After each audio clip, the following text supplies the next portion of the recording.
রোনালদোর এই চুলের কাটের কথা মনে আছে?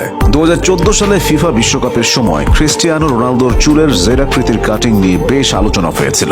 না বুঝে অনেকেই তার এই চুল কাটাকে নিয়ে মজা করেছিলেন, কিন্তু এর পেছনে ছিল এক অসাধারণ গল্প। এই চুল কাটার মাধ্যমে রোনালদো শ্রদ্ধা জানিয়েছিলেন এরিক অর্টিজ নামে 10 মাস বয়সী এক শিশুকে। এরিক কর্টিক্যাল ডিসপ্লাসিয়া নামের একটি রোগে ভুগছিল এবং তার অস্ত্রোপচারের পর মুখে জেড আকৃতির দাগ হয়ে যায়।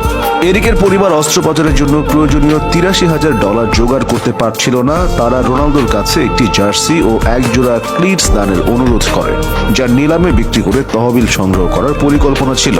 কিন্তু রোনালদো যা করলেন তা সবাইকে অবাক করে দিয়েছিল। তিনি শুধু জার্সি বা ক্লিটস দান করেননি, বরং পুরো অস্ত্রোপচারের খরচ নিজেই বহন করেন। তার এই মহৎ কাজ আজও মানুষের মনে দাগ কেটে আছে।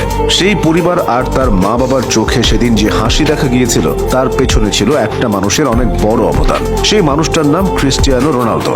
সেদিন ক্রিস্টিয়ানো রোনালদো নিজেকে নিয়ে গিয়েছিলেন অন্য এক লেভেলে, যাতে প্রকাশ পেয়েছিল রোনালদো শুধু একজন ফুটবলারই নন, বরং তিনি তার চেয়েও অনেক বেশি কিছু। খেলোয়াড় হিসেবে তিনি যেমন সেরা, মানুষ হিসেবেও তিনি তেমনই সেরা।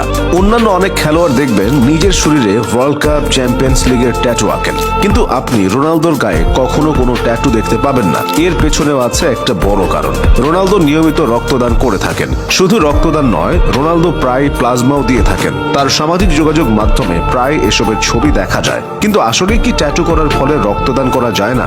এটা নিয়ে অনেকেই অনেক কথা বলে থাকেন। goal.com তাদের এক রিপোর্টে জানিয়েছিল, রেড ক্রস বলে ট্যাটু করার 1 বছরের মধ্যে রক্তদান করা যায় না। তাই রোনালদো স্বেচ্ছায় নিজেকে ট্যাটু থেকে বিরত রেখেছেন। এছাড়াও রোনালদো কখনো কোনো পানীয় পান করেন না, কারণ তার বাবা খুব বেশি মাত্রায় পান করতেন, যার ফলে রোনালদো সিদ্ধান্ত নিয়েছিলেন তিনি এই কাজ কোনোদিন করবেন না। শুধু এই ছোট্ট ছেলে কিংবা রক্তদান অথবা প্লাজমা দান কিংবা পানীয় থেকে বিরত থাকাই নয়, রোনালদোর মানবিক দিকগুলো অনেক বেশি বড়। শুধু তাই না, নিজের দায়িত্ব সম্পর্কে রোনালদো সবসময় সচেতন।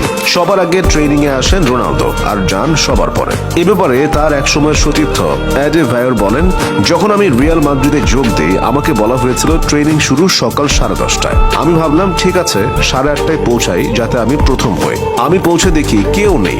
আমি ফিজিওকে জিজ্ঞাসা করলাম, তাহলে আমি কি প্রথম? উনি বললেন, না, রোনালদো সুইমিং করছে। জাস্ট চিন্তা করেন, 10টায় ট্রেনিং, রোনালদো তার 1.5 ঘন্টা আগেই সেখানে পৌঁছে গেছেন। এটাই তো সফলতার চাবিকাঠি। রোনালদো প্রতিটা শিশুর প্রতিচ্ছবি, যারা স্বপ্ন দেখে অনেক সফল হওয়ার, সফল হয়ে নিজের পরিবারকে স্বাবলম্বী করা, ক্ষতিগ্রস্ত মানুষকে সাহায্য করার। সত্যি এই মানুষটা অসাধারণ, কোটি কোটি মানুষের আইডল। রোনালদোর এই চুলের কাটের কথা মনে আছে? 2014 সালে ফিফা বিশ্বকাপের সময় ক্রিস্টিয়ানো রোনালদোর চুলের জেরাকৃতির কাটিং নিয়ে বেশ আলোচনা হয়েছিল।